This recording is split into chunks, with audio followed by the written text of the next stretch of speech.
আসসালামু আলাইকুম রহমতুল্লাহ। অবশেষে গরুটি বিক্রি করে দিলাম। গরুটিকে আমরা গত 4 মাস আগে কিনেছিলাম। কেনার পর এটাকে 4 মাস লালন পালন করছি। পালন করার পরে এখন গরুটিকে বিক্রি করে দিছি।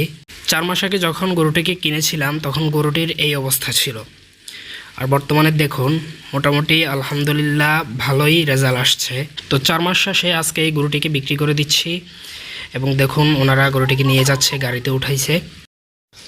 তো ওনারা আমাদের বাড়ি থেকে আরও একটি গরু কিনছে, এই যে আমাদের এই ভাই থেকে ওনারা এই গরুটি কিনেছিল।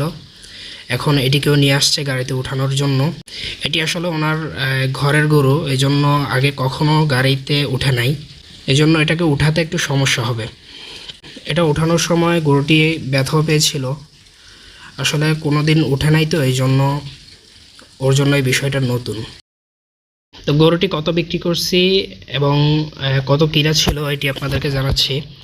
গরুটি আমি যখন 4 মাস আগে নিয়েছিলাম তখন 75,000 টাকা দিয়ে নিয়েছিলাম এবং এখন এটিকে 1,12,500 টাকা বিক্রি করছি। আর আমাদের এই ভাইয়ের যে গরুটা উনি বিক্রি করছে ওটা ওনার ঘরেরই গরু, ওটা বিক্রি হয়েছে 68,000 টাকা।